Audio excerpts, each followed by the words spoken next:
are concerned that China could provide material support for the Russian invasion. I expect leaders will call on China to live up to its responsibilities as a member of the UN Security Council, refrain from supporting Russia's war effort, and join the rest of the world in calling for an immediate, peaceful end to this war. We will also call on Belarus to end its complicity in Putin's invasion. The decisions we take tomorrow will have far-reaching implications. Major reinforcements to our security will require major investments in defense. So I expect allies will agree to redouble their efforts to invest more. There is a new sense of urgency because we cannot take peace for granted. From the start of this crisis, Europe and North America have stood together, united in NATO, and we remain united, opposing Russia's aggression, supporting Ukraine, and protecting all allies. And with that, I'm ready to take your questions. Okay, we'll start with CNN, lady over there. Thank you. Natasha Bertram with CNN. Mr. Secretary General, Estonia has been calling for NATO to build up a permanent force in the region that is capable of stopping a Russian offensive, but the NATO-Russia Founding Act technically does not allow the alliance to establish permanent military basing in so-called new member states. And so I'm wondering if you believe that it's time to repeal the NATO-Russia Founding Act, given its invasion of Ukraine. And I'm also wondering, Estonia's defense chief had also said that NATO should get involved directly if Russia uses weapons of mass destruction, like chemical weapons. And I'm wondering if these kinds of red lines and how NATO would react if they were crossed are going to be discussed. First of all, we have to remember that we, over the last weeks, have deployed a substantial number of combat-ready troops to the eastern part of the alliance. Unprecedented NATO presence in the Baltic region, including in Estonia. And I've been in Estonia myself, and I've seen the NATO troops there. We have actually doubled the size of the NATO battle group, and we have doubled the number of battle groups in the eastern part of the alliance. So not only doubled the size, but also doubled the number of battle groups.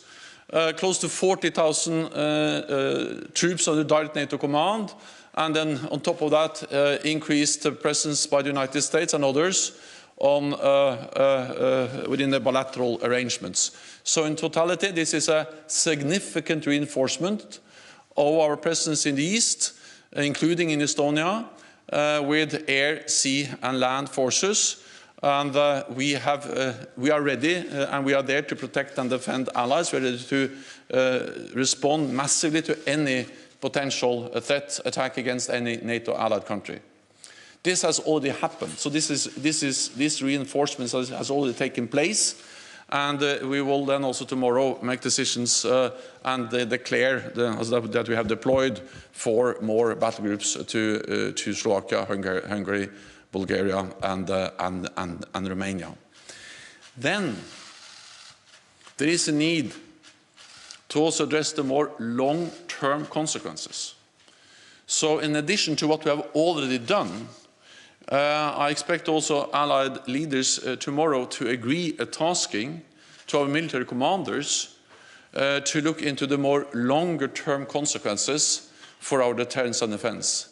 There is a need to reset our deterrence and defense, and I expect that to be a substantial increase of our presence for the long term, and we will do what is necessary to ensure that we protect and defend all allies and ensure that NATO provides credible deterrence and defense to all countries, including Estonia.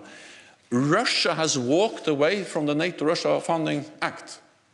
They have violated it again and again. They violated it clearly back in 2014 when they illegally annexed Crimea and started to destabilize eastern Ukraine. And they have violated it when they moved into Georgia in 2008. And of course, the invasion of Ukraine now is a blatant violation of the NATO-Russia Founding Act. On chemical weapons, first of all, any use of chemical weapons would totally change the nature of the conflict. And it will be a blatant violation of international law and will have far-reaching consequences. And I think that's the most important message to convey, that any use of chemical weapons is absolutely unacceptable and will have far-reaching consequences. We'll go to NBC, lady in red in the middle. Yeah. Andrea Mitchell, NBC News.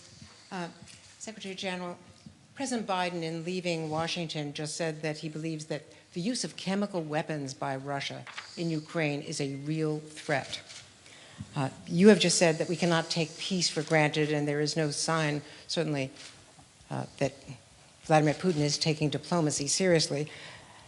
And here you have President Zelensky, who will plead again with NATO for admission to NATO.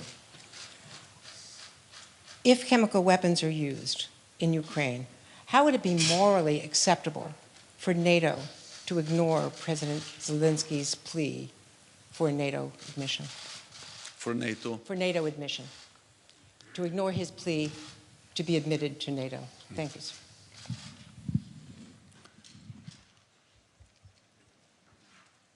What we see in Ukraine now is really painful. It's horrific, and we see the brutal consequences of a full-fledged invasion of a peaceful, independent, sovereign nation.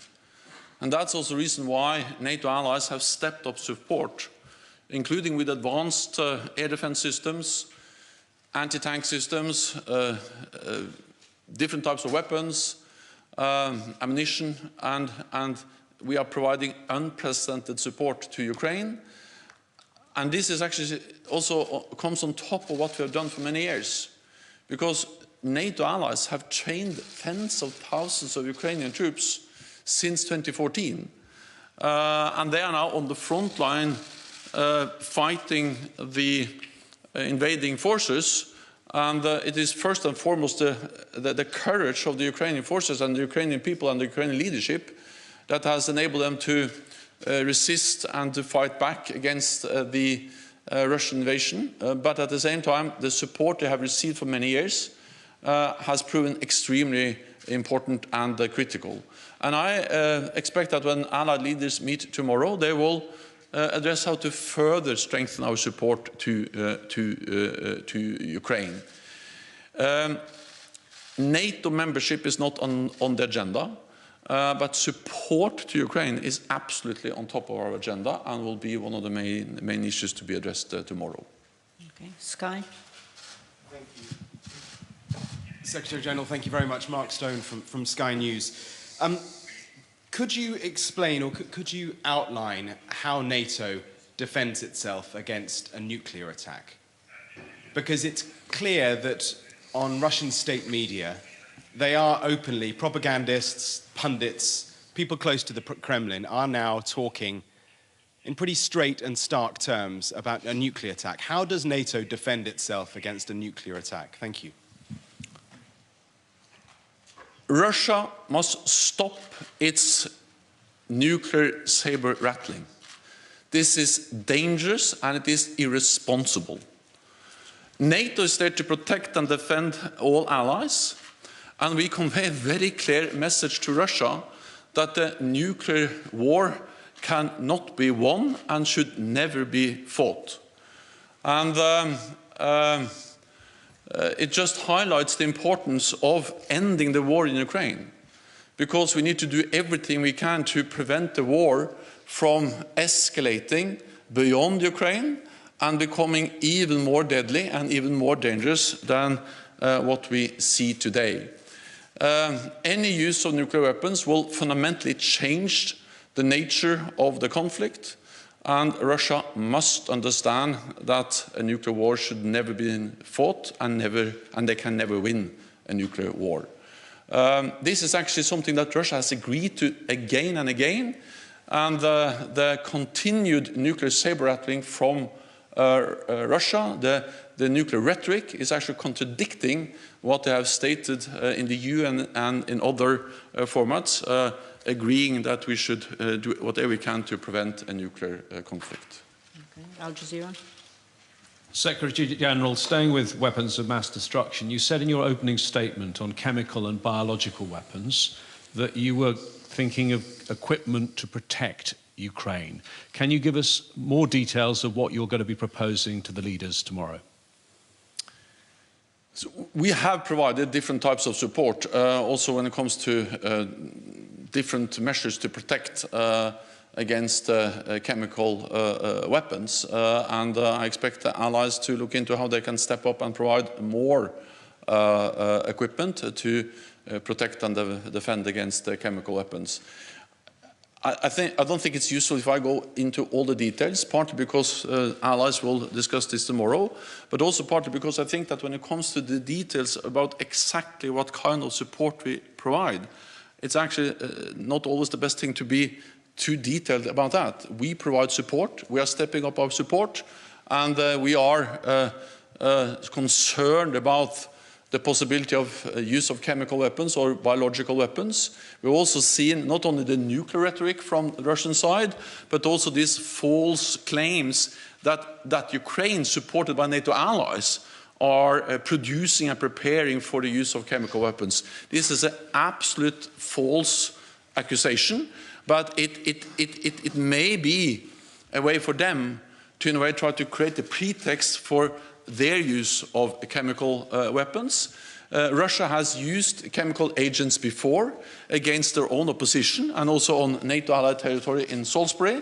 And Russia was, of course, part of the use of chemical weapons in Syria. They facilitated and supported the Assad regime, which has actually used chemical weapons several times. So we are concerned, and that's also the reason why we are ready and will address tomorrow ways to provide support to Ukraine to protect themselves against the use of chemical weapons. And let me add that, of course, this is extremely serious for the people of Ukraine. But any use of chemical weapons or biological weapons may also have direct consequences for NATO allied countries, people living there. The contamination, the spread of chemical or biological agents used in Ukraine may have direct consequences also for the population living in NATO allied countries in Europe. So it just underscores the seriousness of our concerns. Okay, we'll go to Interfax Ukraine. The lady in red with glasses in the middle. Thank you. Thank you so much. Irina Sommer, news agency Interfax Ukraine. Secretary General, according to NATO and US officials, Belarus is ready to send their troops into the war against Ukraine. What it will change for Ukrainians and what it will change for NATO? And my second question is about coalition. Mass media already reported that Poland leadership are ready to put tomorrow for discussion a proposal to send a peacekeeping mission to Ukraine. They mentioned NATO peacekeeping mission to Ukraine. But how about coalition?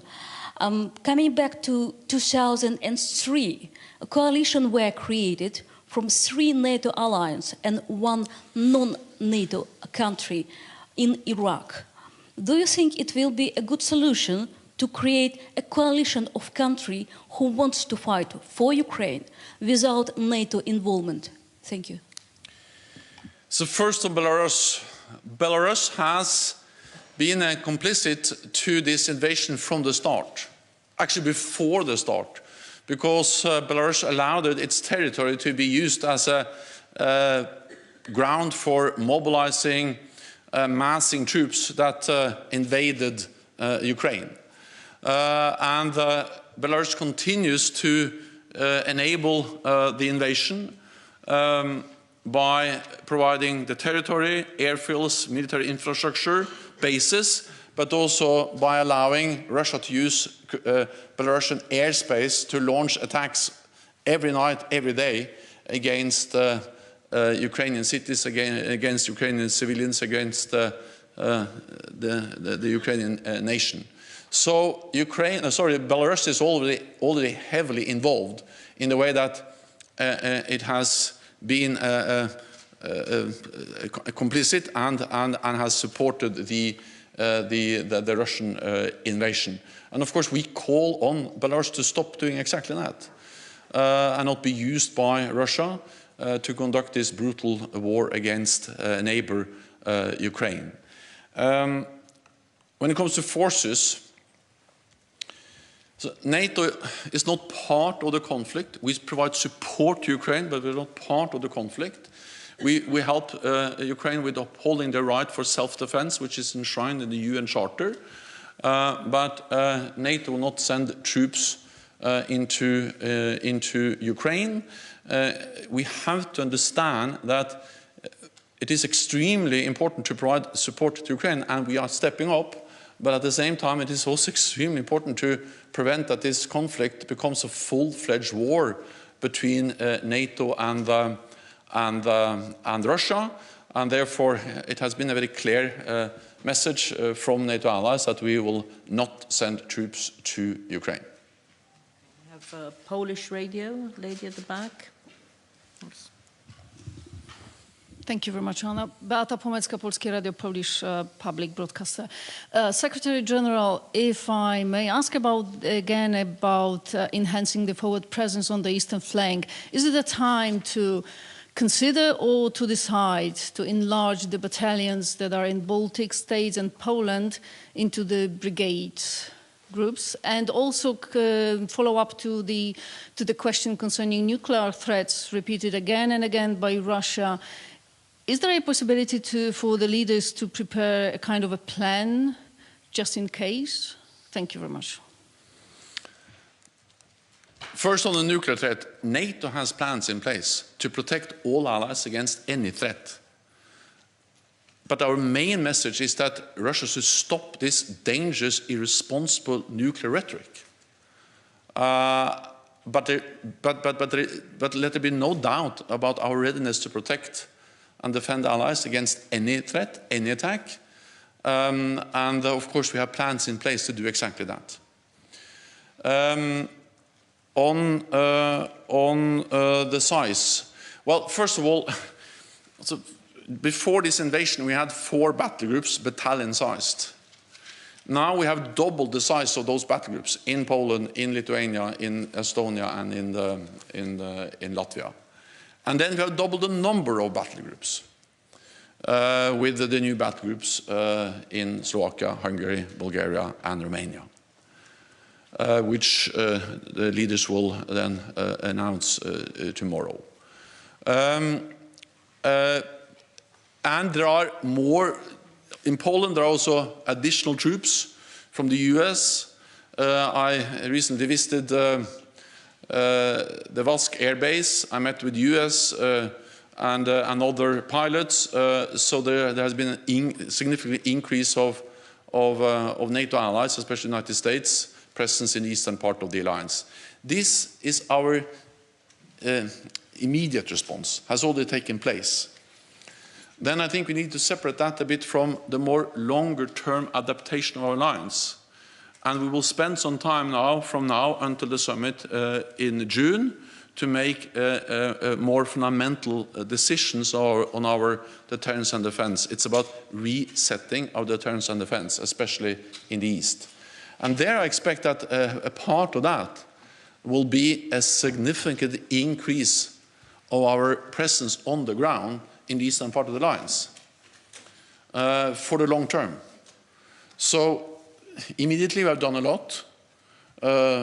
Then we will start the process of more long-term changes in our deterrence and defense, which will be lasting and most likely will then include also a significant increase of the size of the presence of the NATO multinational forces in the eastern part of the alliance, including in Poland. Okay, we'll go to Chas from Ukraine. Gentleman here.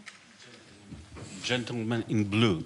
Yeah. Secretary General, do you believe in the successful and fruitful summit tomorrow, taking on account the position of Hungary.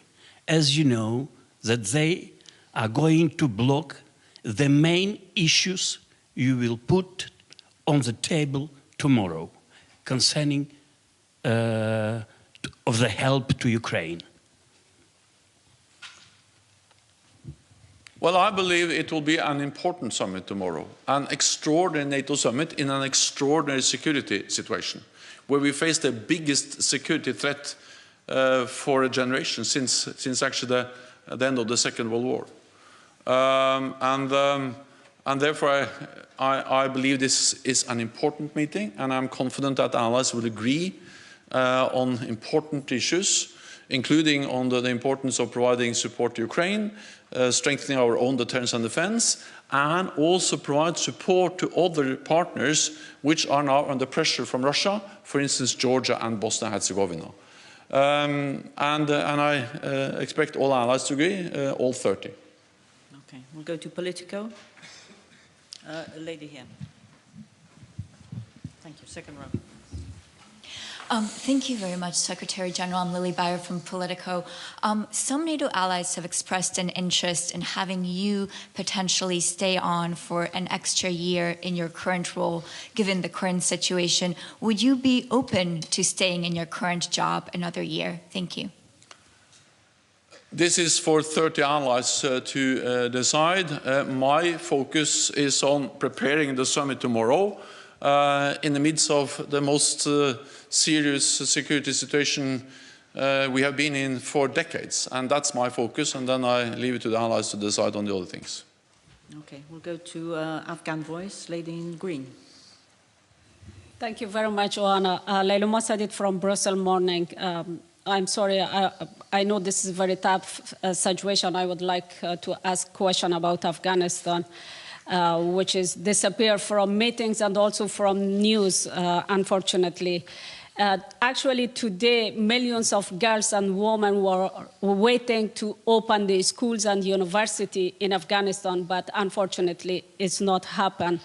And I believe the Taliban, as a terrorist group, they never change because they didn't cut their tie with Al-Qaeda and also with Akani network.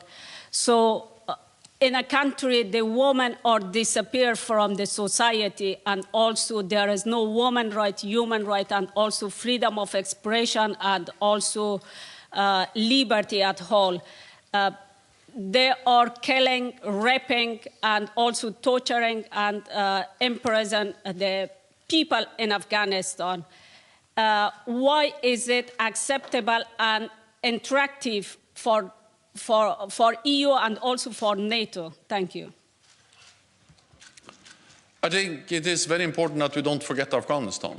It is especially important that we don't forget that education is a fundamental human right. And of course that also applies for girls, for women. And it was one of the biggest achievements of the last 20 years that millions of Afghan girls were able to attend school and to get education. And any attempt to deny girls in Afghanistan education will be a violation of what Taliban has promised. And we have to hold them accountable for what they promised and their commitments, including on the right for education to women. Therefore, I agree with the disappointment expressed by the United Nations, and I also strongly believe that we must continue to support all Afghans who are working to uphold the right for human rights, for the freedom of speech, but including also the right for education for women. Financial Times over there. Yes, over there. Thanks. Thank you. Thank you so much. Secretary General, you mentioned China. Do you personally consider China to be an ally of Russia in this conflict?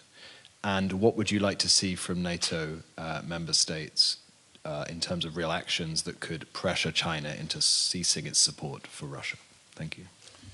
So what we have seen is that China has not been able to condemn the invasion. They abstained in the UN General Assembly on the vote on the resolution clearly condemning the invasion. We have also seen that Chinese state authorities have spread some of the same lies about Ukraine and about NATO, and in that way provided political support to Russia.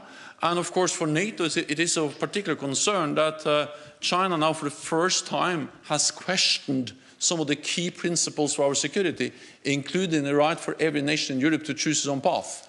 Because in the joint statement between President Xi and President Putin, they actually together state that they are against any further enlargement of NATO. And that's new. Partly that they work so closely together, and partly that China joins Russia in trying to deny European nations the freedom to choose their own path.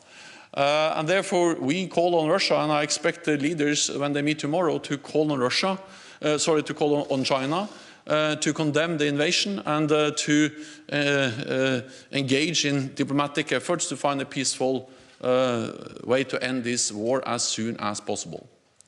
Okay, we had and not provide material support. Yeah, sorry. Ukrainian state TV. Yeah. Matsuka, Ukrainian State TV. My question about, do you know about real Ukraine's defense needs, and do you have clear priorities what Ukrainians need today? Do you know about the disappointment of Ukrainians in NATO now, and how do you explain your strategy to average people in Ukraine who now under shelling in Kyiv and other cities?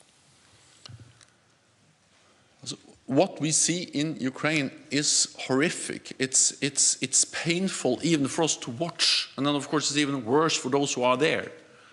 And the human suffering and the scale of violence is something we have not seen since the Second World War in Europe. NATO allies are in close contact at different levels with Ukraine, with President Zelensky, with ministers. We had the Ukrainian defense minister participating in our defense ministerial last week. Tomorrow, President Zelensky will address the NATO summit, and as we all know, President Zelensky and other Ukrainian officials are addressing different political bodies in different countries across the alliance almost daily. And by doing that, and by having the close contact at many different levels, we also are informed about the needs for different types of help, financial support, humanitarian support, but also, of course, military support. And allies are stepping up with military, with financial, with humanitarian support. Then we are aware of, because this is something which President Zelensky and the Ukrainian officials have expressed several times to us, that they are grateful for the support, but they want us to do even more. We are ready to step up in many ways, but for instance, on the call for a no-fly zone, we have stated that we are not going to impose a no-fly zone because we believe NATO and Ukraine. A no-fly zone means that we need to take out Russian air defense systems in Russia, which are covering the airspace over Ukraine, and it means that we have to be ready to shoot down Russian planes. And that will most likely lead to a full-fledged conflict. So we are in regular, almost daily contact with Ukraine. Ukraine is a highly valued partner. We have worked with Ukraine for many years. I've been there many times myself. And it is horrific and really hard to watch.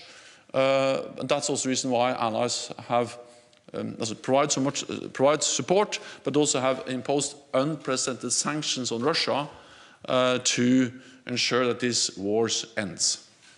Okay. Associated Press. Lauren Cook, Associated Press. On the battle groups, please, for Hungary, Slovakia, Romania and Bulgaria, could you give us a sense of when they're supposed to arrive? I imagine circumstances are urgent, and how long they might stay. Is this something that we're looking at for several years, or just until this conflict has died down? And then within that, there was a question, I think Hungary didn't necessarily want other troops there. How's that going to work? Thank you. Also, these battle groups are now actually there. We are increasing, they are becoming more and more integrated and more operational. But the forces are already, also, at least to a large extent, already there.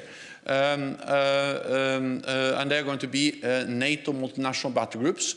There will be, of course, an important component of the national home defense forces will be part of the battle group, but then there will be other NATO allies also contributing forces. Again, this is part of our immediate reaction. So this is something which is happening now, together with all the other things we have done.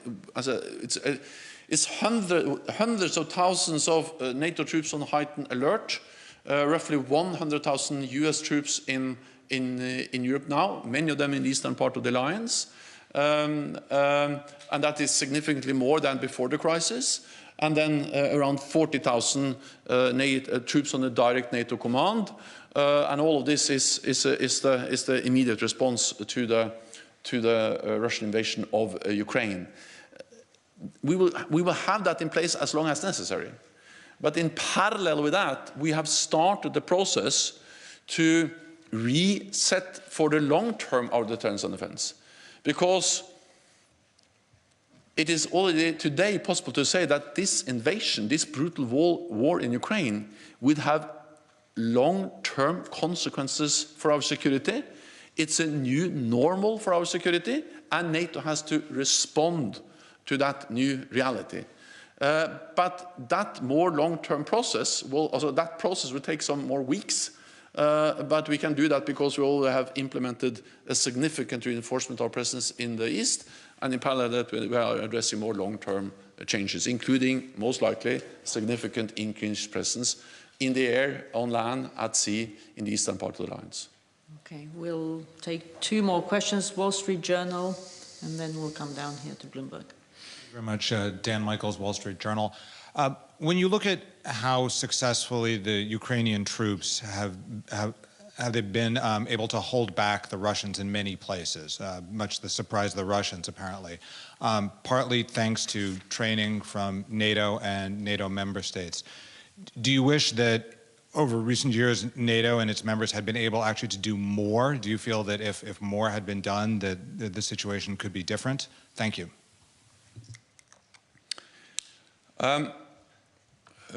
First of all, I would like to commend the courage, the professionalism of the Ukrainian armed forces.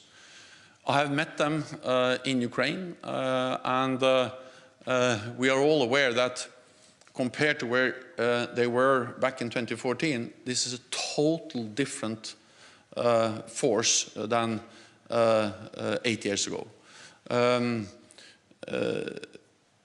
The Ukrainian armed forces today, it's much bigger, much better equipped, much better trained, much better commanded. They have much better logistics than they had back in 2014. And of course, all of this combined with the courage, the high morale, is the reason why they are really able to push back and to stand up against the much bigger Russian invasion. At the same time, I think we need to remember that Ukraine is a big nation. It's the biggest country in Europe, and more than 44 million people. So it's a significant nation with a strong army defense force. And of course,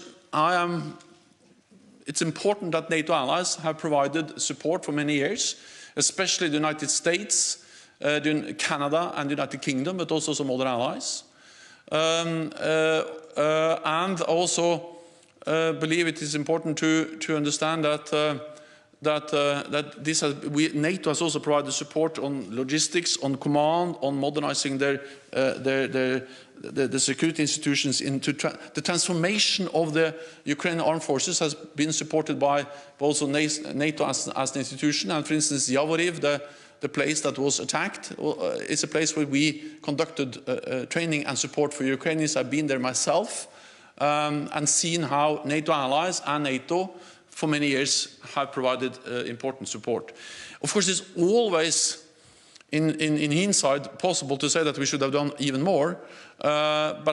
First of all, I think the lesson learned is that support and help over many years have a significant impact, as it had on the Ukrainian armed forces. And second, I think it also is a lesson to be learned about the importance of supporting other partners which are under Russian pressure. Bloomberg. Thank you. Natalia Drozdyak from Bloomberg. I just want to go back to the topic of chemical weapons.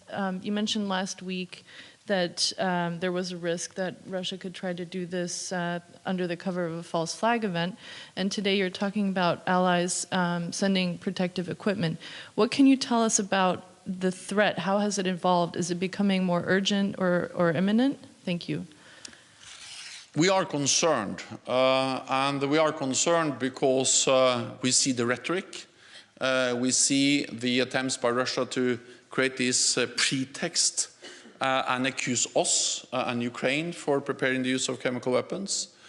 And we are concerned also because we know that Russia has used chemical agents before, and they have supported Assad and facilitated the use of chemical weapons in Syria. At the same time, we're also open about our concerns to decrease the likelihood for any use of chemical weapons, because that will fundamentally change the nature of the conflict. It will be a blatant violation of international law, and it will have severe consequences in a way that it is important to convey to Russia, so they don't use any chemical weapons in Ukraine, both because that kind of any use of chemical weapons will have devastating consequences for Ukraine, but it could also have severe consequences for neighboring countries, because any contamination or spread of chemical agents or biological agents will, of course, also potentially affect neighbors. Thank you very much. This concludes this press conference. We'll see you tomorrow. Thank you. Thank you so much.